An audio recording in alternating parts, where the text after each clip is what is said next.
Glória a Deus. Geração futuro, né? Que já é a geração do presente, mas que o Senhor está edificando a sua igreja através das crianças. Eu continuo sendo Hamilton. Prazer enorme estar com essa igreja maravilhosa, linda, corpo vivo de Jesus, a noiva que está sendo preparada para aquele grande dia, as bodas do Cordeiro, em que nós estaremos com o Senhor para sempre. E não haverá mais dor, nem lágrimas, nem choro, porque o Cordeiro vai consolar todo o nosso coração, as nossas dores. Que lindo! Continuamos hoje, então, mais um passo nessa reflexão, série sobre Natal, sobre o que vivemos nesse mês de dezembro, né? Mês em que o brilho da celebração do aniversariante, Jesus, é obscurecido pelo capitalismo selvagem do homem primata do século XXI. E esse cenário se materializa na figura do bom velhinho, de barba branca e roupa colorida pelo vermelho da Coca-Cola. Você já deve ter visto ele no Iguatemi, no terraço ontem, né? Possivelmente ele estava lá. E ele, junto com as luzes, as cores, as árvores, os presentes, os amigos secretos, amigo doce não é muito legal não, né? Faz mal, né? Aumenta a glicose. E tantas coisas têm obscurecido o sentido real do Natal. Eu chamo esse processo que nós estamos vivendo de um processo de desnatalizar o sentido do Natal. Particularmente hoje, 17 de dezembro de 2023, nós verificamos que no calendário ocidental, a vinda de Jesus demarca uma presença histórica fantástica.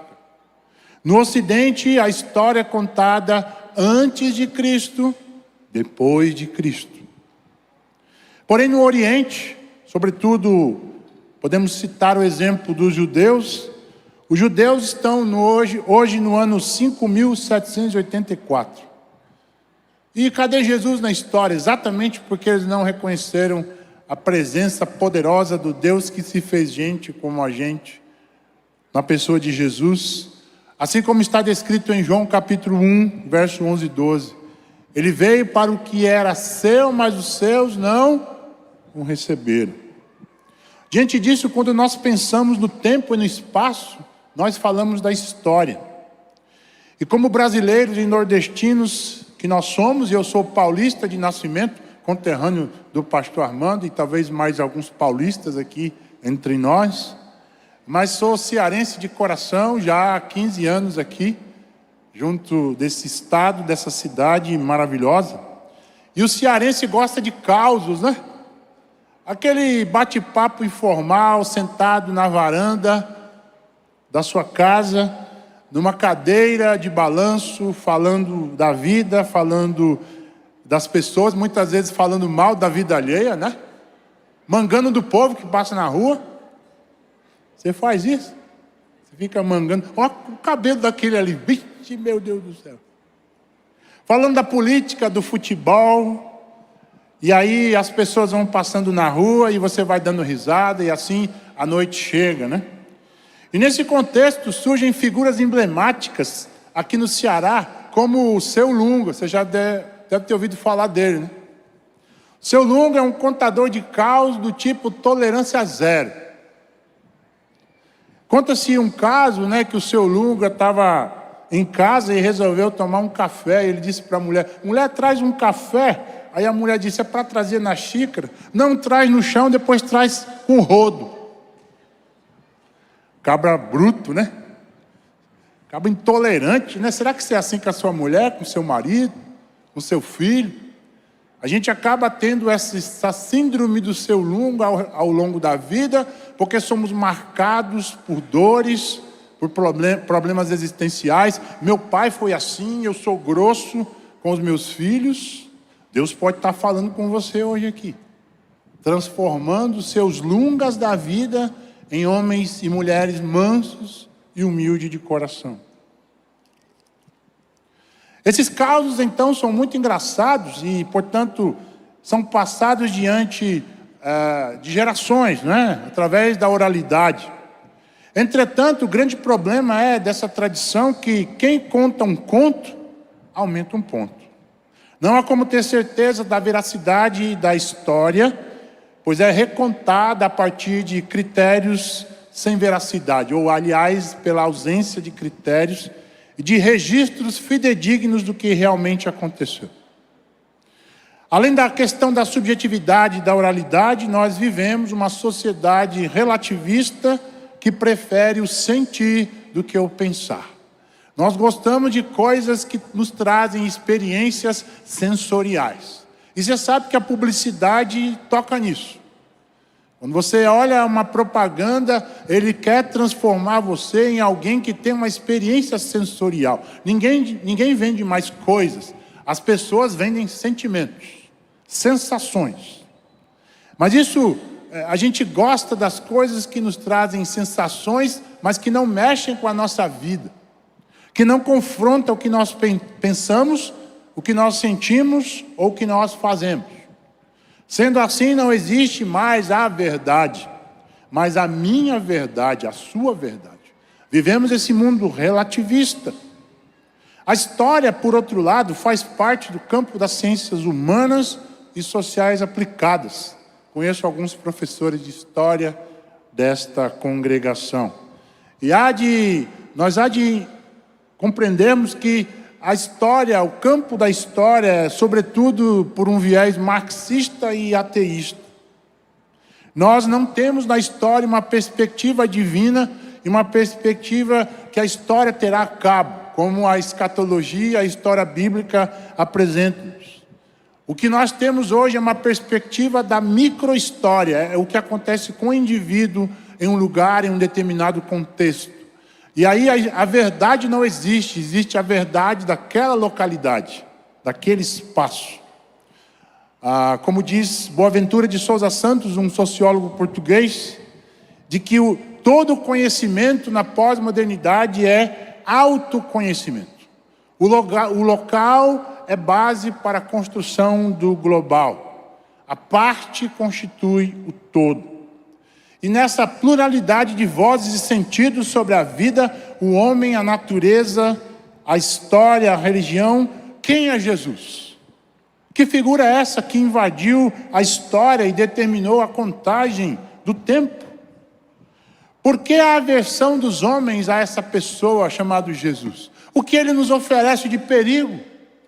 Interessante que, do ponto de vista religioso, você pode falar que é de qualquer religião, mas se você disse e se assume como um crente em Cristo, você vai arrumar confusão. No seu trabalho é assim, na sua vizinhança é assim. Porque a Bíblia, o Evangelho de Jesus, nos apresenta uma história e uma verdade absoluta. E o inimigo de Deus tem colocado no mundo, nas cabeças pensantes, sobretudo da academia, de que a verdade é absoluta, ou a verdade é relativa, melhor dizendo. De um lado, parece que nós continuamos, como no relato do Novo Testamento, a seguir a lógica dos religiosos.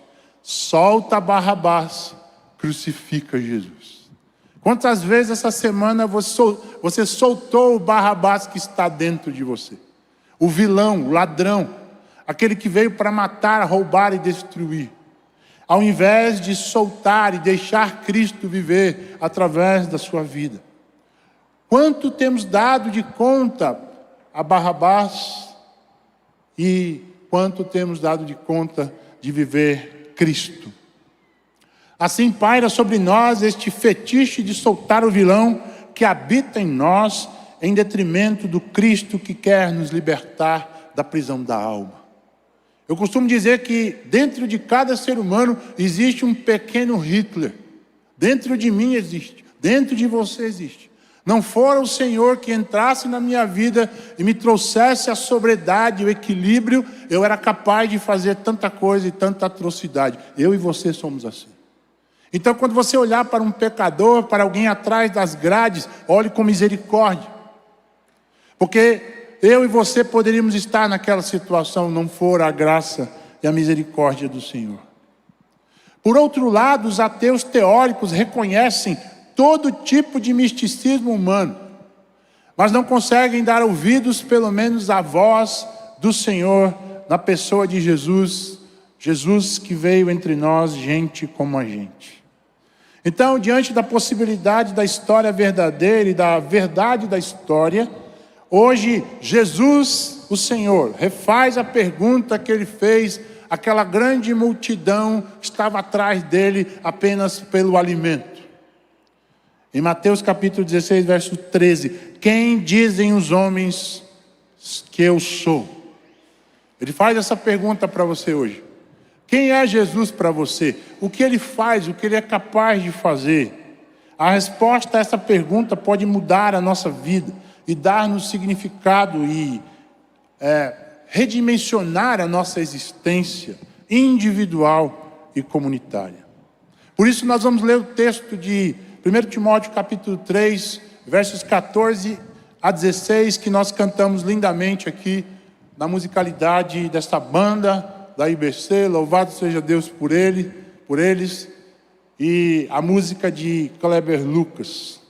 Olha o que diz o texto: escreva estas coisas esperando ir até você o mais rápido possível.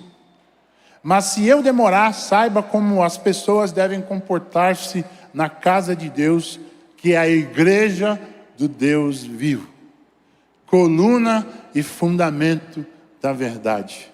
Não há dúvida de que grande é o mistério da piedade. E aí a música, um hino do Novo Testamento. Aquele que foi manifesto em corpo, justificado pelo Espírito, visto pelos anjos, pregado entre as nações, crido no mundo, recebido na glória. Oremos. Senhor, nós pedimos que a Tua palavra venha iluminar, venha esclarecer o nosso coração sobre o Jesus histórico, Jesus que veio entre nós, se fez gente como a gente, mas que Ele é o Cristo da fé. Ele quer entrar na nossa vida, mudar a nossa história e mudar a história da nossa família. Faz isso em nome de Jesus, nós oramos. Então, amados irmãos em Cristo, você que nos assiste pela internet, que está aí na tendinha, nossa temática de hoje é o Jesus histórico, fatos e feitos sobre o Deus que se fez gente como a gente. Em resumo, a proclamação do Evangelho de Jesus é um fato eterno que se tornou um feito na história humana. Um fato que resultou num feito. O cristianismo, portanto, entenda isso, não é uma ideia a ser elaborada, mas uma pessoa a ser adorada e testemunhada, Jesus. Nós não estamos aqui para elaborar teoricamente a pessoa de Jesus, em primeira instância. Nós estamos aqui para falar dele, dizer que ele é uma pessoa a ser amada, adorada, e que você possa entender isso como o maior significado da sua existência. Amar, conhecer, adorar o Senhor Jesus. O texto que nós lemos retrata o apóstolo Paulo na sua segunda prisão, possivelmente uma masmorra fria, em que ele já havia na primeira prisão escrito várias cartas na prisão, dentre elas Efésios, Colossenses, Filemão e Filipenses. Na prisão ele escreve isso. E aí, agora é a segunda prisão. Essa prisão ele já está condenado sob Nero, e ele declara em 1 Timóteo que ele havia combatido o bom combate, terminado a carreira e guardado a fé. Mas ao longo da trajetória de Paulo, ele escreveu durante as suas viagens. Por exemplo, na primeira viagem ele escreveu Gálatas, na segunda, 1º e 2º Tessalonicenses, na terceira, 1º e 2º Coríntios e Romanos. E aí diz a tradição da igreja uma história contada por Clemente de Roma, que está no livro que você pode consultar. Em 1 Clemente, capítulo 5, é dito que o apóstolo Paulo foi solto dessa masmorra e chegou então à Espanha, como ele descreve em Romanos 15, 24. Seu desejo era ir à Espanha, passar por Jerusalém para entregar as ofertas aos irmãos que estavam precisando de ajuda. E nesse ínterim, ele escreve as cartas pastorais, 1º e 2º Timóteo e Tito, para estabelecer os fundamentos da igreja de Jesus e do ministério pastoral. E esse texto que nós lemos, ele está nessa masmorra, refletindo sobre a igreja de Jesus e sobre a historicidade da pessoa de Cristo e sua obra da eternidade à história. Eu quero trabalhar com vocês 3 aspectos nesse texto, fundamentalmente. Primeiro, um fato. A igreja de Jesus é a coluna e o fundamento da verdade. Veja, a palavra usada aqui para igreja é eclesia. Do grego ek, de dentro para fora, a preposição, e eclesia, do verbo kalel, chamar. Ou seja, a igreja de Jesus são aqueles que são chamados de dentro para fora. Aqueles que são retirados do uso comum da sociedade para um projeto eterno, um projeto redentor, um projeto cósmico, de transformar a criatura em filho de Deus, em transformar a criação que geme a expectativa da glória de Deus numa criação renovada e restaurada. Essa é a promessa, esse é o destino de cada um de nós.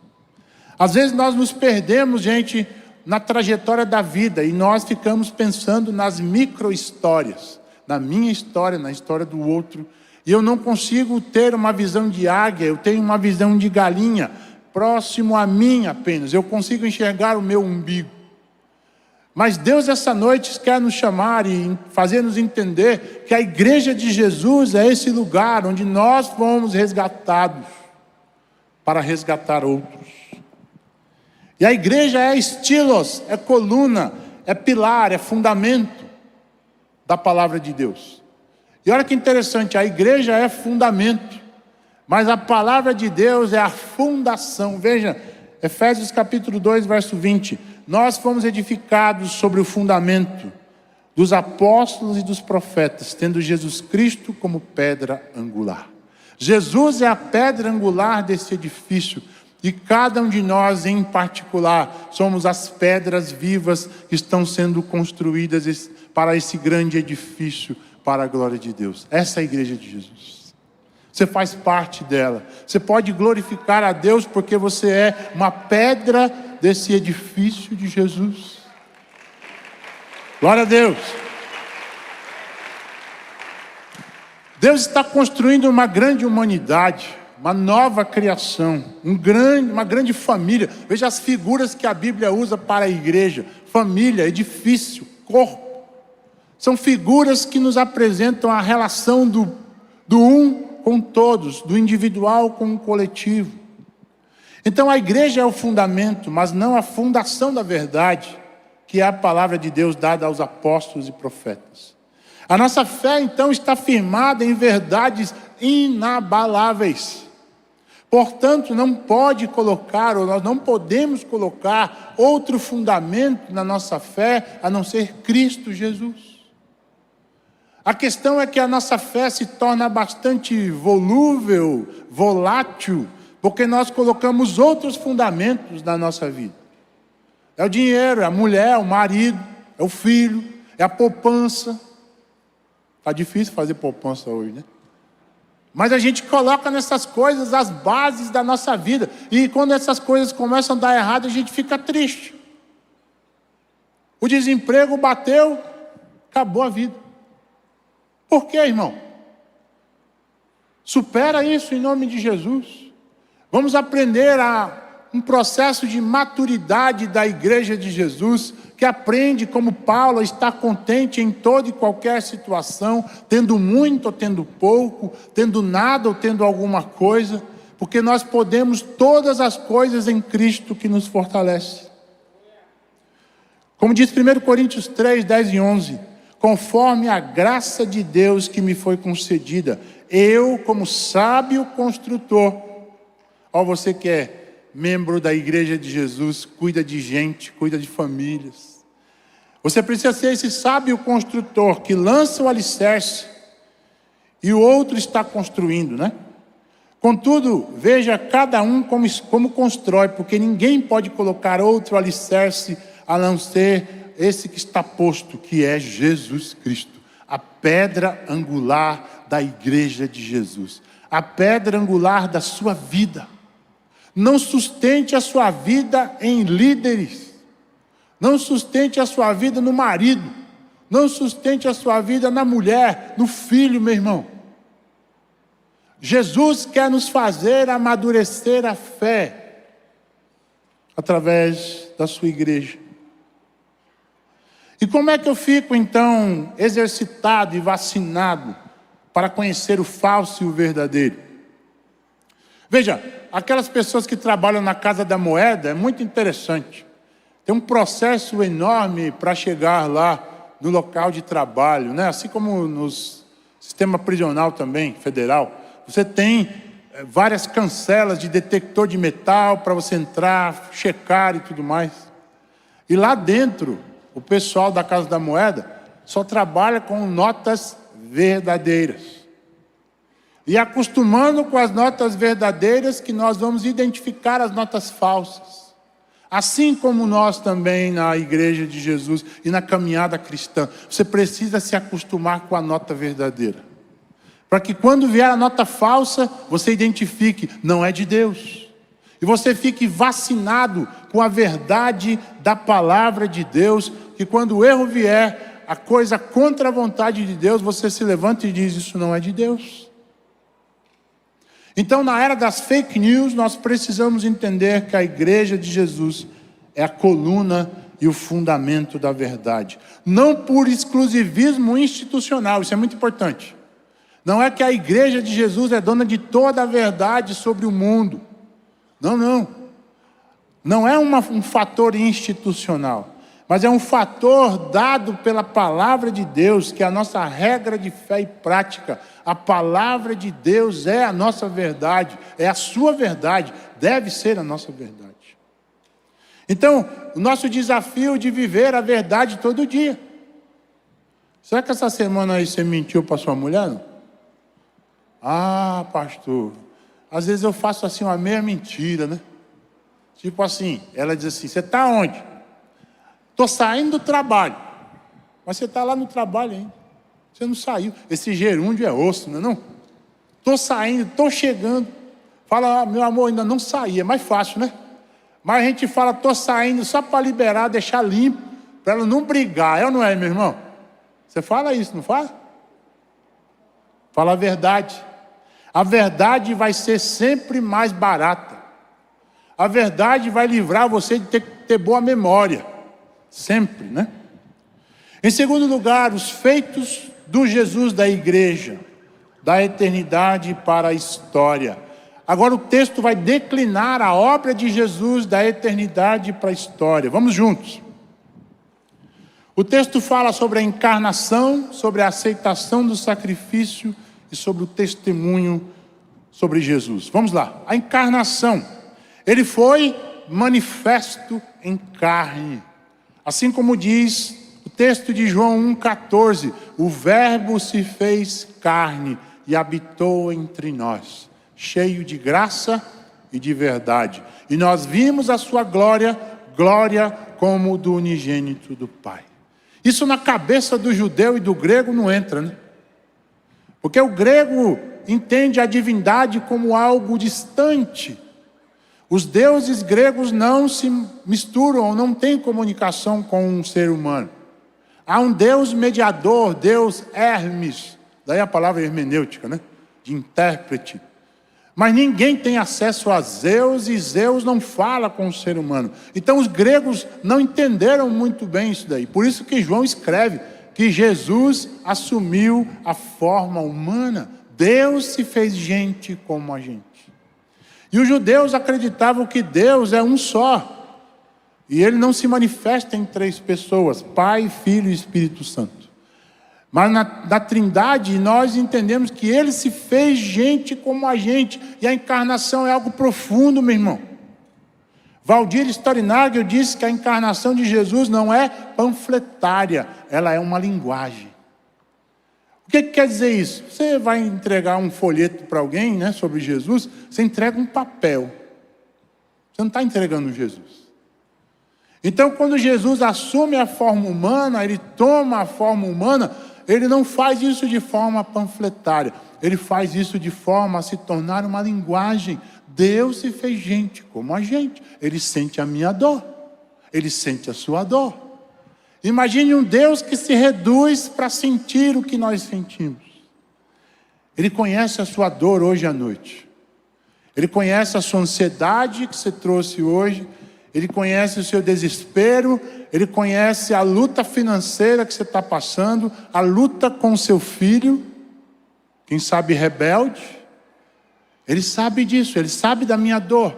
Ele sabe da minha dor quando eu tinha por volta de 13, 14 anos de idade. E o meu pai ficou desempregado. Imagine um homem de 55 anos desempregado. Não tem mais recolocação no mercado. Mas aquele homem era um trabalhador, sustentador, provedor da sua casa. Ele foi trabalhar numa fábrica de bloco. Imagine um senhor de 55 anos trabalhando em trabalho pesado. E eu, naquela época, 13, 14 anos de idade, comecei a trabalhar de reciclagem. Eu peguei um carrinho de construção desse da vizinhança, pedi emprestado e saía no meio da rua recolhendo papel, plástico, alumínio, cobre, e eu no final do dia recolhia 10, 15 reais. E eu pegava esse dinheiro, passava na bodega, comprava arroz, feijão e alguns ovos para minha mãe fazer o alimento. E durante 2 anos, aliás, nosso alimento foi esse: arroz, ovo, e na vizinhança tinha capim santo, não sei quantos conhecem, mas o chá de capim santo é uma beleza, né? E a gente fazia chá de capim santo para tomar e comer com arroz e feijão. E eu me lembro dessa história e hoje glorifico a Deus por tudo aquilo que Ele me proporcionou viver. Aquilo foi um momento de dor. E anos depois, isso foi aos 14 anos, 2 anos depois, aos 16 anos de idade, eu entreguei a minha vida a Jesus. E Ele pôde me dizer: meu filho, eu estava naquela dor que você sentia. Eu estava naquele momento. Eu estava no momento da angústia, do abandono. Eu estava com você no momento da fome. Quantos passam fome? Quantos sentem abandono? Quantos estão derramando lágrimas na solidão? E Jesus os abraça. Jesus traz para perto através da sua igreja. Que lindo, gente. A encarnação de Jesus não é panfletária, ela é uma linguagem. E Ele quer te abraçar hoje à noite, meu irmão. Qual é a sua dor?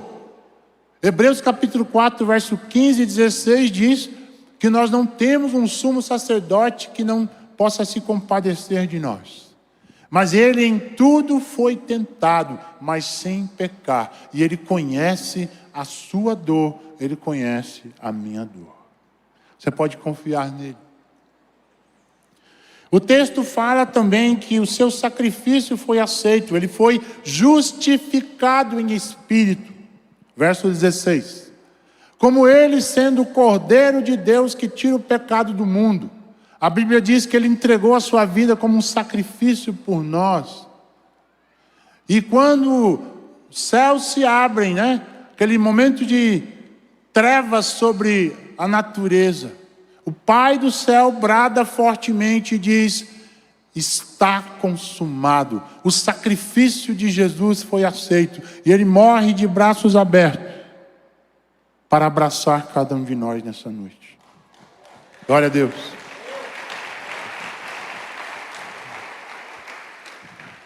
Aí você pode perguntar: pastor, o que eu tenho a ver com o sacrifício de Jesus?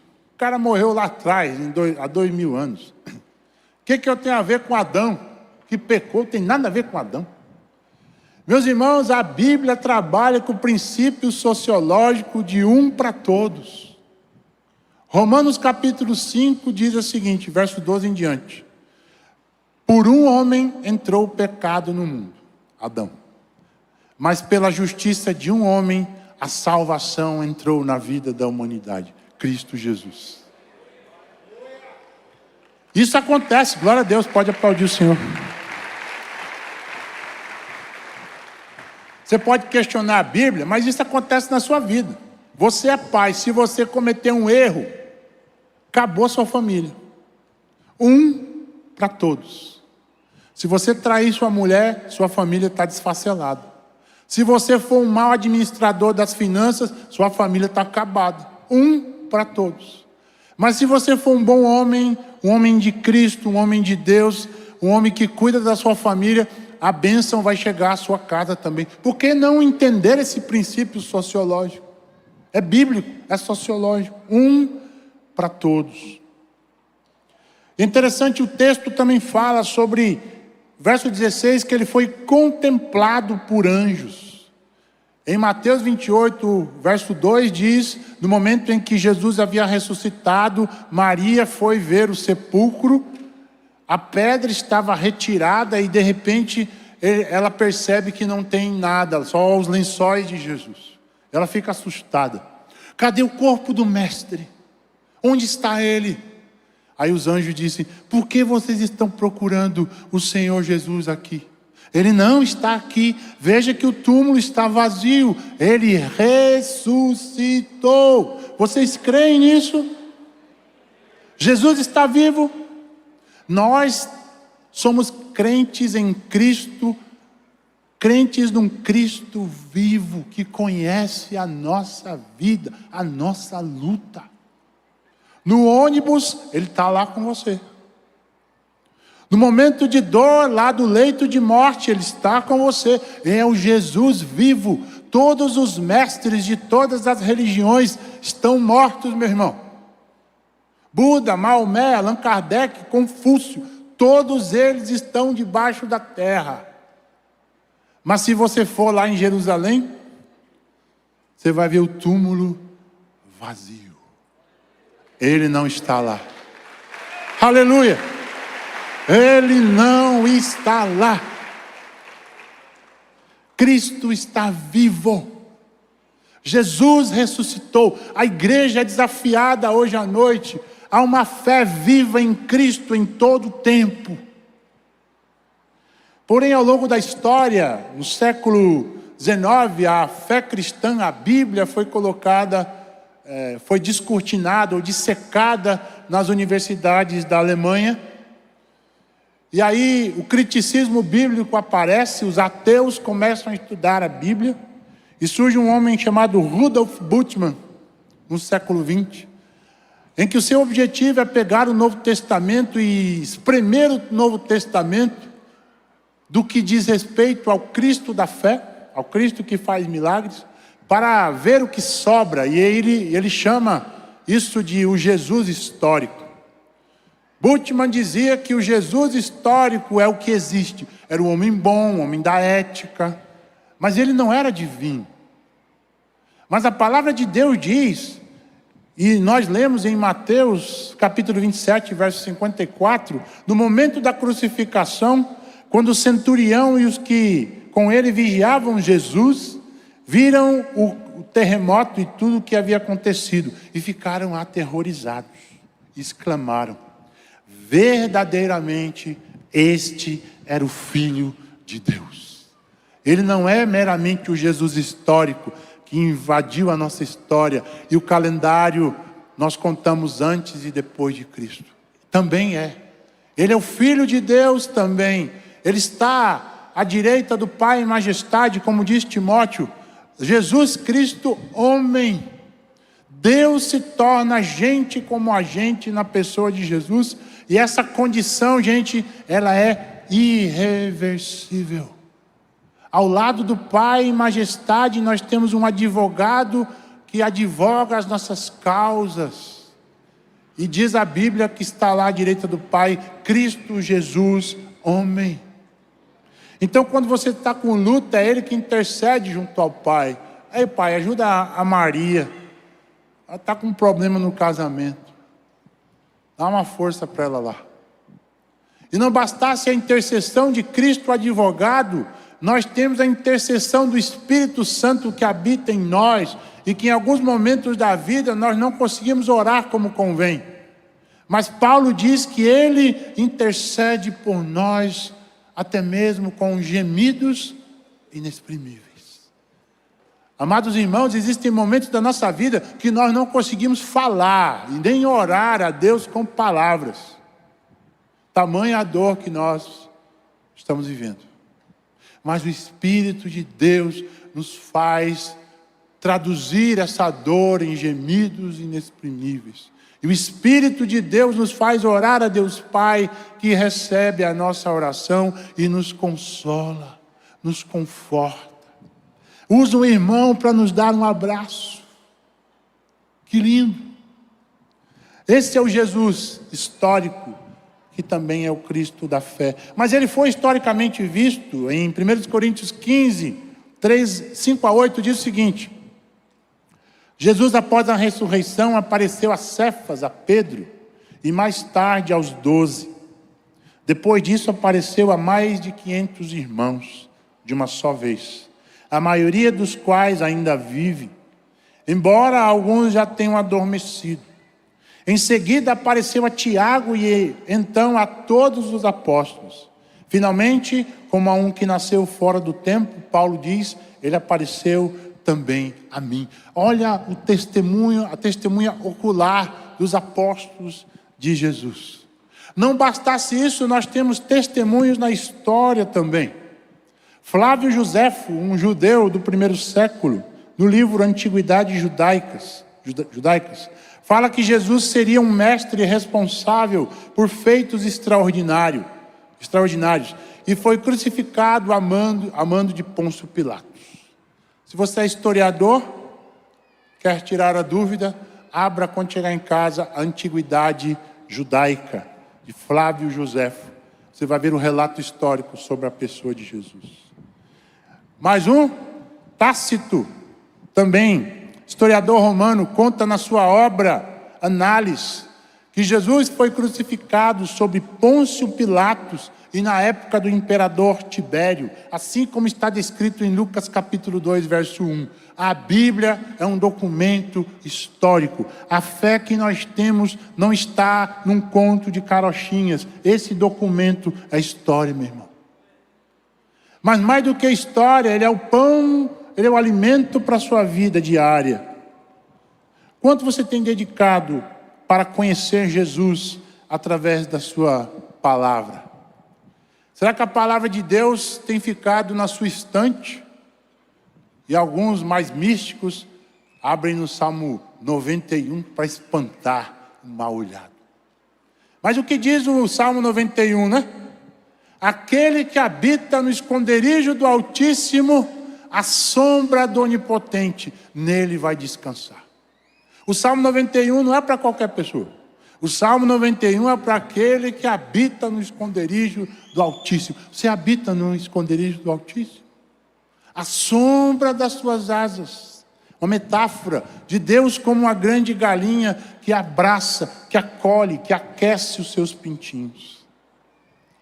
C.S. Lewis, no livro Cristianismo Puro e Simples, disse uma coisa fantástica sobre Jesus. Ele disse, ou esse homem era e é o Filho de Deus, ou ele não passa de um louco ou coisa pior. Você pode querer calá-lo por ser um louco, pode cuspir nele e matá-lo como um demônio, ou pode cair aos seus pés e chamá-lo de Senhor e Deus. Mas que ninguém venha com paternal condescendência dizer que ele não passava de um grande mestre humano. Ele não nos deixou essa opção e não quis deixá-la. Cristo é Senhor e Deus, assim como disse Tomé, quando viu os cravos, viu a mão furada de Jesus. Tem crente igual Tomé, né? Eu preciso ver para crer. Mas Jesus nos convida, o movimento contrário, a crer para ver os seus milagres. De repente, hoje à noite é um momento de renovação da sua fé no Cristo vivo, no Cristo que escreveu a história humana até o século 21, 2023, 17 de dezembro. Mas acima de escrever a história humana, Ele quer escrever a sua história. Aliás, Ele quer reescrever a sua história. Se você veio hoje à noite aqui e ouve essa palavra, responda para você mesmo. O que Deus está me dizendo e o que eu vou fazer a respeito, acerca da veracidade do Jesus da igreja? Será que posso entender que sua encarnação foi real na minha história e na história humana, nessa semana, quando você se sentir abandonado, triste, lembra que Jesus conhece sua tristeza. Lembra no Getsêmani, ele ficou ali triste, solitário, e chamou Pedro e Tiago para estarem juntos, para orar. Mas o povo não entendeu, começou a dormir, né? Muitas vezes você vai se sentir como Jesus no Getsêmani. Mas não esquece que ele vai estar lá porque ele sentiu o abandono. Ele sabe o que é isso. Ele sabe o que é a tristeza. Compreender que seu sacrifício de amor por mim foi aceito, leva-me a sentir também aceito por Deus e pelos outros que estão ao meu redor.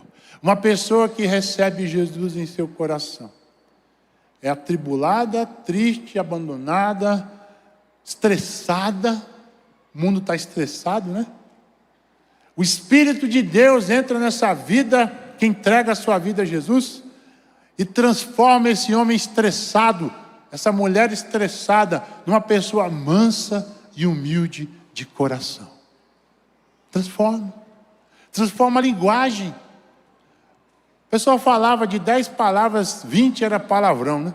Palavras chulas. Jesus entra na vida, limpa a boca, limpa os olhos.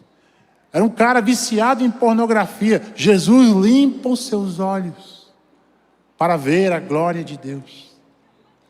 Ele assumiu a humanidade para que eu pudesse me tornar verdadeiro ser humano. Pensar, sentir e agir como Deus quer. Em último lugar, a resposta ao legado da fé. A igreja que proclama o Jesus da história. O verso 16 diz que ele foi pregado entre os gentios. O termo grego kerusso, proclamação, mensagem. Ou seja, a palavra de Deus foi dada em primeira instância aos gentios, e a gente faz isso, né? Isso é um princípio da própria administração. Para atingir a grande empresa, eu trabalho com uma massa crítica, pessoas selecionadas para depois alcançar os demais. E assim foi, Jesus teve um ministério aos judeus, em Mateus capítulo 10, verso 5. Jesus enviou os 12 com as seguintes instruções: não se dirijam aos gentios, nem entrem em nenhuma cidade dos samaritanos. Antes, dirijam-se a quem? As ovelhas perdidas de Israel. Deus começa a sua obra de resgate, a história da salvação, com Abraão, Isaac, Jacó, a formação do povo judeu. E Ele quer trabalhar com esse povo para que eles pudessem ser um testemunho às nações. Mas pelo seu exclusivismo, eles se fecham entre si mesmos e não cumprem o propósito de Deus. Às vezes acontece com a gente, né? Acontece com o nosso GR. A gente fecha o GR e diz, não entra mais ninguém. Deus é só para nós. A gente faz como na transfiguração, né? Pedro, Tiago e João dizem, Jesus está tão bom aqui com a gente. Está tudo arrumadinho, não tem bagunça. Vamos fazer uma tendinha para nós, uma tenda, né? Uma tenda. Para Pedro, Tiago e João. E nós vamos ficar aqui te adorando, contemplando o Senhor. Mas isso era uma atitude egoísta e exclusivista, porque o Evangelho tinha que chegar a outras pessoas, inclusive eu e você. Se a igreja primitiva não tivesse dado cabo da proclamação de Jesus, o Evangelho não teria chegado a nós. Por isso, então, o ministério aos gentios. Romanos capítulo 11, verso 11 e 12. Paulo dizendo, novamente pergunto, acaso tropeçaram para que ficassem caídos? De maneira alguma. Contudo, por causa da transgressão deles, veio salvação para os gentios, para aqueles que não eram judeus, para os brasileiros, para os argentinos, para os russos, para toda a gente, de toda tribo, raça, povo e nação. Mas se a transgressão deles trouxe riqueza para o mundo e o seu fracasso, riqueza para os gentios, quanto mais será a sua plenitude. Deus, na sua vinda, vai resgatar a sua igreja, judeus, gentios. Mas Ele fez essa união entre judeus e gentios. Em Efésios capítulo 2, Paulo resume: pois Jesus é a nossa paz, o qual de ambos fez um e destruiu a barreira, o muro da inimizade, anulando no seu corpo a lei dos mandamentos, expressa em ordenanças. O objetivo dele era criar em si mesmo, dos dois, um novo homem, uma nova humanidade. E assim estabelecer a paz e reconciliar com Deus os dois em um só corpo, por meio da cruz, pela qual ele destruiu a inimizade. Ele veio e anunciou a paz a vocês que estavam longe e paz aos que estavam perto, pois por meio dele ambos temos acesso a um mesmo Espírito. Jesus quebra as barreiras entre as nações, os povos, e faz dos povos um só corpo, um só povo, a igreja de Jesus. E na igreja de Jesus não tem diferenças para dividir. As diferenças da igreja são para somar, para multiplicar, a operação inversa. Não é a subtração, é a multiplicação dos dons, dos talentos que Deus tem dado a esta congregação. Deus quer usar para a sua glória. E não tem egoísmo, não tem inimizade, porque a cruz de Cristo nos une. A cruz de Cristo une os que estão na sua mesa. Há inimizade entre os familiares, há inimizade entre os vizinhos. A cruz de Jesus pode ser o ponto de encontro entre todos. Então o texto fala sobre a fé que nós temos como uma tradição viva. 1 Coríntios capítulo 15, verso 3. Pois o que primeiramente transmiti a vocês foi o que também recebi. Olha o evangelho de Jesus. Que Cristo morreu pelos nossos pecados segundo as Escrituras, e foi sepultado e ressuscitou no terceiro dia, segundo as Escrituras. Morte, sepultamento, ressurreição de Jesus. É isso que nós nos identificamos com Ele no batismo. Me lembro, 4 de novembro, naquele momento maravilhoso da IBC, lá na praia de Iracema. Quantos estavam? Glória a Deus. Ali nós estávamos celebrando a morte do velho homem, do velho Hamilton, do velho Paulo, da velha Maria, do velho João, do velho Jorge. E naquele momento em que nós estávamos ali, estávamos dizendo: morremos para o mundo. Quando você foi imergido na água, você estava sendo sepultado, seu velho homem, seus velhos vícios, seus velhos traumas, seus velhos maus hábitos. E quando você ressurge ali naquela água, e toda a igreja de Jesus contemplando aquele momento, a alegria surge, porque ali é a declaração de que você quer viver em novidade de vida para a glória de Deus. Um novo homem, uma nova pessoa, um novo ser humano restaurado para a glória de Deus. Mas a fé que nós defendemos e carregamos, meus irmãos, todos os dias, é uma fé que é tradição que atravessa as gerações. Mas como diz Jaroslav Pelikan, um teólogo americano, judeu, ele diz que tradição é a fé viva daqueles que já morreram. Mas tradicionalismo é a fé morta daqueles que hoje vivem. Nós acreditamos numa tradição daqueles homens, daquelas mulheres do Novo Testamento, da história da igreja, que viveram o Cristo vivo. Não um tradicionalismo que exalta líderes, que exalta gurus, que exalta pessoas em evidência na igreja de Jesus. A igreja de Jesus não tem gurus. A igreja de Jesus tem líderes que estão aos pés de Jesus para apontar o caminho que cada um de nós precisa viver. Inclusive, os líderes precisam viver primeiro. E nós seguimos esse Cristo, porque a palavra de Deus está nas nossas mãos, ela está na sua mão. Não negligencie a palavra de Deus. Não dependa do domingo à noite, meu irmão. Tem crente que passa a semana com fome espiritual, mendigo espiritual. Mas a palavra está na sua mão. Está no WhatsApp. Está no app. Está no aplicativo.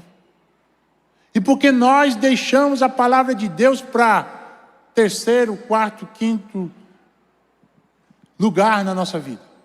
Daí a gente reclama que estamos fracos espiritualmente. Irmãos, Deus está querendo nos chamar hoje à noite. A palavra de Deus está nos chamando para viver um evangelho vivo. E a nossa resposta a esse legado da fé é empunhar a sua palavra no nosso dia a dia. A palavra na boca, a palavra no coração, a palavra no carro para ouvir, a palavra no celular para assistir, a palavra no papel para você ler. Eu faço meu mapa no ônibus. Alguém pode dizer assim: meu irmão, eu não tenho tempo de ler a Bíblia. Eu acordo 5 da manhã, eu vou dormir meia-noite. Como é que eu leio a Bíblia? É menino para cuidar, é arrumar a mochila, o lanche, é ajudar a fazer a tarefa. Vocês estão de férias agora, os meninos estão de férias, né? Está bem legal em casa, não está não? A casa daquele jeito, não é não? Glória a Deus, você tem empregado, lá em casa não tem, então sou eu e a minha amada esposa, os empregados. Então a menina brincando e já a gente tem que ajudar, e ela é estimulada também a guardar os brinquedos, desenvolvendo a autonomia da criança. E aí vai uma palavra aos pais: não faça para os seus filhos aquilo que eles podem fazer, porque senão vai criar um bebê adulto, dependente do pai e da mãe. Ensina a criança que ela tem autonomia para fazer para a glória de Deus. E por fim, o texto fala da ascensão, da glorificação e do advento. Paulo fala que Jesus foi recebido na glória. O sacrifício do Cordeiro de Deus que tira o pecado do mundo foi aceito. E as implicações do seu sacrifício é que todos os homens podem ser salvos. Todos os homens podem ser reconectados à altura do Evangelho de Jesus. Mas os discípulos ficaram atemorizados. Jesus morreu, ao terceiro dia ressuscitou, passou 40 dias com os discípulos e comeu um peixinho lá na praia. Eu acho que no céu pode ser que tenha, não? Quer dizer, o corpo glorificado a gente não tem muita informação, mas Jesus comeu comida saudável, né? Não sei se o pastor Amando está aí, mas comeu comida saudável, né? Um peixezinho grelhado ali na praia, é bom demais. E os discípulos estavam preocupados com o tempo da restauração de Israel. Veja, ainda a cabeça humana. Jesus não era esse Messias político que restauraria o poder de Israel necessariamente. Mas os discípulos ficam apreensivos, e em Atos capítulo 1, dos versos 8 em diante, diz o seguinte: a vocês, verso 7, eles respondeu: não compete a vocês saber tempos e épocas que o Pai estabeleceu pela sua própria autoridade, mas receberão poder do Espírito Santo quando ele descer sobre vocês, e serão que? Minhas testemunhas, tanto em Jerusalém como em toda a Judéia e Samaria e os confins da terra. Ou seja, entre o hiato entre a ressurreição de Jesus e a segunda vinda de Jesus, tem um hiato, tem um parêntese que a igreja preenche. E esse parêntese é a proclamação do Evangelho da graça de Jesus, no poder do seu Espírito, em Jerusalém, Judéia, Samaria e confins da terra. Para nós, no Ancuri, Fortaleza, Ceará, Brasil, confins. Essa é a missão de Jesus. E o texto ainda fala, no verso 9, tendo dito isto, foi elevado às alturas enquanto eles olhavam, e uma nuvem o encobriu da vista deles. E eles ficaram com os olhos fixos no céu enquanto Jesus subia. E de repente 2 homens vestidos de branco se puseram ao lado deles e lhe disseram, e ele diz isso para nós hoje à noite: Galileus, fortalezenses, Igreja Batista Central de Fortaleza, Por que vocês estão olhando para o céu, de repente com tristeza? Este mesmo Jesus que dentre vocês foi levado aos céus, voltará da mesma forma que vocês viram surgir. Um dia Ele vai voltar para buscar a sua igreja. Aleluia! Ele vai restaurar todas as coisas. Ele vai restaurar o ecossistema. O lobo vai pastar com o cordeiro. Não haverá mais cadeia alimentar como nós temos. Não haverá mais competição. Não haverá mais lágrimas nos seus olhos.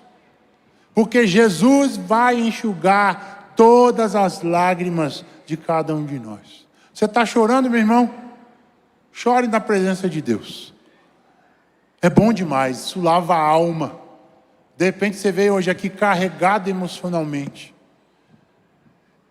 É momento de você debruçar sobre os pés de Jesus e entregar a Ele a sua dor. Entrega ao Senhor. E saiba que um dia Ele vai restaurar todas as coisas. Senão aqui, muita coisa aqui pode ser restaurada. Eu acredito fortemente que o seu casamento, a sua vida, a solidão, o abandono, Ele pode restaurar hoje através do poder do seu Espírito e da sua igreja. Considerações finais. Trabalhamos hoje o Jesus histórico, fatos e feitos sobre o Deus que se fez gente como a gente. Em síntese, a proclamação do Evangelho de Jesus é um fato eterno que se tornou um feito na história humana. O cristianismo, portanto, não é uma ideia a ser adorada. Leva isso para a sua semana. O Evangelho, o cristianismo, não é uma ideia a ser elaborada, mas uma pessoa a ser adorada e testemunhada. Jesus. Falamos sobre o fato. A igreja de Jesus é a coluna e o fundamento da verdade. Os feitos de Jesus da igreja, da eternidade para a história, a sua encarnação, Ele se faz gente como a gente para sentir a dor. Falamos sobre os testemunhos históricos, Paulo, os evangelhos, Flávio Joséfo, Tácito e tantos outros que testemunharam a historicidade de Jesus. Mas Ele foi ao céu, está à direita do Pai em majestade e nos deixou como a sua igreja, a extensão do seu corpo, amado irmão. Você faz parte de um projeto maior. Não ache que você é um advogado, simplesmente. Você trabalha nessa profissão. Não, você é um crente em Cristo Jesus que usa o direito para estabelecer o reino do Senhor. Você é um pipoqueiro na beira-mar. Jesus usa a sua pipoca para tocar pessoas através do Evangelho de Jesus. Você é um professor. Deus usa o ensino que você promove para revelar a sua glória às pessoas. E nós somos então a extensão desse corpo. Nós somos os ouvidos de Jesus para conhecer a dor do outro. Nós somos o nariz de Jesus para sentir o perfume dele, que exala quando uma vida é transformada. Nós temos o seu paladar para degustar o pão e o vinho, que são partidos entre nós na comunhão da igreja. A banda pode subir. Nós temos o tato de Jesus para tocar e sermos tocados através da expressão da vida na vida. No cotidiano do trabalho, da família, do GR e da grande congregação. Você tem as mãos de Jesus para tocar pessoas, para abraçar, para amar. E nós temos os olhos, a visão de Jesus, para enxergar que os campos estão brancos para a ceifa. O ano de 2024 se anuncia como o ano da semeadura. O semeador, eu e você. A semente, a palavra de Deus que está na sua mão, no seu coração. Os solos, os terrenos que vão receber a palavra. E a seara, o grande mundo em que Deus nos coloca como pedras vivas na construção do edifício de Deus. E então a resposta ao legado da fé, a igreja que proclama o Senhor Jesus da história. Ele nos convida como alfa e ômega, princípio e fim, palavra eterna que se fez palavra encarnada e por conseguinte palavra viva entre nós e através de nós. Ele nos chama então a entregar a vida a Ele em oração e adoração todos os dias por seus feitos. A espiritualidade do quarto, Jesus está te chamando. De repente a sua fé está abalada, frágil, se abandonou a oração, se abandonou a palavra. Jesus está te chamando hoje. Ele te chama para conhecer pessoalmente a sua palavra, que revela fatos e feitos sobre a sua pessoa. Sua palavra lida o que Deus me disse e o que eu vou fazer a respeito. Ele me chama para conviver com a sua igreja. Irmão, deixa de viver isolado.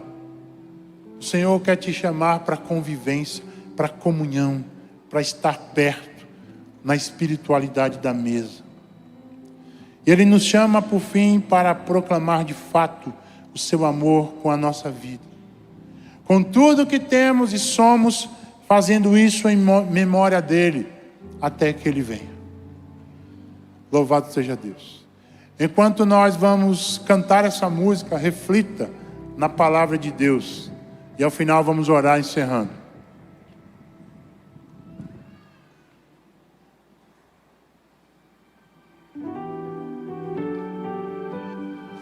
Queria te convidar a cantar essa canção diante dessa palavra. Abrir o seu coração. Continuar fazendo desse tempo um tempo de oração, de confirmação diante de tudo aquilo que ouvimos. Fica de pé para fazer isso. Deus que se fez homem, habitou entre nós. Servo humilde foi para a glória de Deus Pai. Não há outro igual a ti, Senhor Jesus. És meu alvo, quero ser como tu és. Quero te buscar, sei que te acharei quando eu te buscar de todo o coração. Aprender de ti, ser imitador, me identificar com tua graça e com tua dor. Ser como tu, não desistir. Seguirei teus passos, meu Senhor. Deus que se fez homem, habitou